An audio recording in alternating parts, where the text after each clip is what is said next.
ఎంత కర్మ అంటే పవన్ కళ్యాణ్కి అతని గురించి అతనే సెల్ఫ్ డబ్బా లేపుకోవాలి జాకీ పెట్టి అతనే చెప్పుకుంటాడు. రాక్షసులు అంటే రాక్షస గణానికేమో కొమ్ము కాస్తాడు చంద్రబాబును వాళ్ళ అబ్బాయికి. ఈయనంట వామనుడు అంటాడు. అసలు పురాణాల్లో పోల్స్టాకి పవన్ కళ్యాణ్కి ఏంటి ఏముంది, అసలు ఏం పాత్ర ఉంది? శల్యుడి పాత్ర ఒకటే ఉంది. పవన్ కళ్యాణ్ పురాణంలో పార్చాలంటే శల్యుడి పాత్ర ఒకటే. కాపుల్ని ఇతని మీద విపరీతమైనటువంటి, అంటే మాకు కూడా ముఖ్యమంత్రి ఉంటే బాగుంటుంది కదా. పవన్ కళ్యాణ్ చెప్పాడు కదా, ఇన్నాళ్ళు కమ్మోళ్ళు ఆంధ్ర రాష్ట్రాన్ని వేయలేరు, రెడ్లు వేయలేరు, మన కులాన్ని నుంచి కూడా ఎవడొకడు ముఖ్యమంత్రి అయితే బాగుంటుంది కదా, రాజ్యాధికారం కాపులకు కూడా వస్తే బాగుంటుంది కదా అని కాపులందరూ కూడా ఆశపడి సరే నీకు ఓటేద్దాం అనుకున్నారు. ప్రయత్నం చేస్తారు, మెజార్టీ అంటే చాలామంది కాపులు అనుకుంటున్నాం అనుకో. కానీ ఏం చేస్తున్నావు?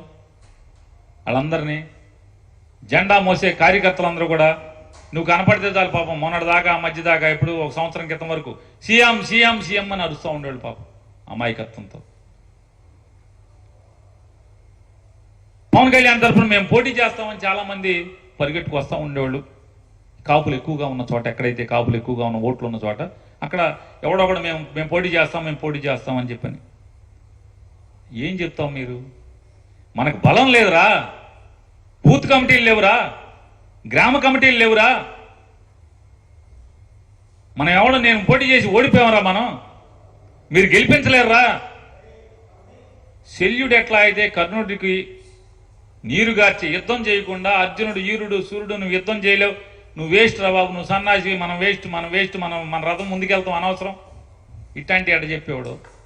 శల్యుడిలాగా మొత్తం పార్టీ జెండా మోసే కార్యకర్తల్ని పోటీ చేద్దాం అనుకున్నటువంటి ముందుకు వచ్చేటువంటి నాయకుల్ని, ఓటేద్దాం అనుకుని ముందుకు వచ్చేటువంటి వాళ్ళందరినీ కూడా శల్యుడిలాగా మొత్తం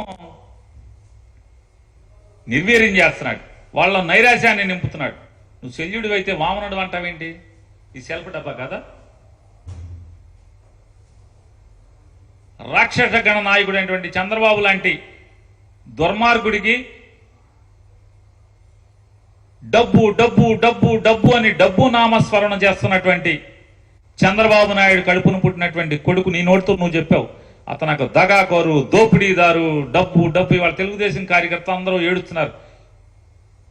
చంద్రబాబు కొడుకు వచ్చాడండి, డబ్బు డబ్బు డబ్బు డబ్బు డబ్బు అని చచ్చిపోతున్నాడండి డబ్బుతో పడి. మరి అట్లాంటి వాళ్ళకి కొమ్ము కాస్తున్నటువంటి సెకండ్ కదా నువ్వు. వాళ్ళకి అడ్డం నుంచుంటున్నటువంటి యుద్ధంలో అడ్డం నుంచుంటున్నటువంటి సెకండ్ పాత్ర కదా మంది. శల్యుడు సెకండ్ రెండు కలిసిన పెట్టినటువంటి పాత్ర కదా మంది. ఈ చంద్రబాబు నాయుడు గారు చించుకుని మాట్లాడతాడు, చెవులో వాడు తేగొట్టి, హూ కిల్డ్ బాబాయ్? నువ్వు ముఖ్యమంత్రిగా ఉండంగానే బాబాయ్ కిల్డ్ కదా. చంద్రబాబు నాయుడు ముఖ్యమంత్రిగా ఉండంగానే బాబాయ్ కిల్డ్. అప్పుడు పవన్ కళ్యాణ్ చంద్రబాబు నాయుడు ఇద్దరు పోనీ జగన్మోహన్ రెడ్డి మీద ఏమన్నా కేసు పెట్టారా? జగన్ కిల్డ్ అని చెప్పి ఏమన్నా కేసు పెట్టారా? కేసు పెట్టలేదు సరి కదా, కనీసం నింద కూడా మోపలేదు కదా, బురద కూడా వేయలేదు కదా. అప్పుడేమో పవన్ కళ్యాణ్ నువ్వు కలిసి నువ్వు ముఖ్యమంత్రిగా ఉంటావు, బాబాయ్ కిల్డ్ అయినప్పుడు జగన్ నాట్ కిల్డ్ బాబాయ్ అని ఆ రోజు అంటావు. జగన్ నాట్ కిల్డ్ బాబాయ్ అనేమో నువ్వు ముఖ్యమంత్రిగా ఉన్నప్పుడు అంటావు. ఇప్పుడేమో హూ కిల్డ్ బాబాయ్, హూ కిల్డ్ ఎన్టీఆర్ అనుకోవచ్చు కదా, హూ కిల్డ్ ఎన్టీఆర్ అని. ఈ చంద్రబాబు నాయుడు ఈ దిగజారుడు మాటలు జనానికి మతిమరుపు ఉంటుంది అనుకుంటారు.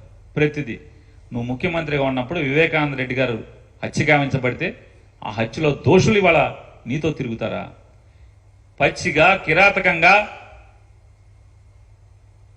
టీవీలకి ప్రెస్ మీట్లు పెట్టి నేను ఈ రకంగా ఇలా పొడిచాను, ఇలా నరికాను, ఇలా కిరాతకంగా గుండెల మీద కూర్చుని కత్తి దింపాను గుండెల్లోకి అని చెప్పి ప్రెస్ మీట్ పెట్టినటువంటి హత్య చేసినటువంటి ముద్దాయి నీ పార్టీలో జెండా మోస్తాడా? నీతో తిరుగుతాడా? చంద్రబాబు నాయుడుతో హూ కిల్డ్ బాబాయ్ అంట. నోరా తాటి పట్టా అది చంద్రబాబు నాయుడు? 75 ఏళ్ళు వయసు వచ్చింది. ఊళ్ళో తాటి చెట్టుకి ఊరి మధ్యలో ఉన్నటువంటి మర్రి చెట్టుకి కూడా వయసు వస్తుంది. కానీ మనం మనుషులం కదా. సంస్కారం, నిన్నేం మాట్లాడాం, వాస్తవం ఏంటి?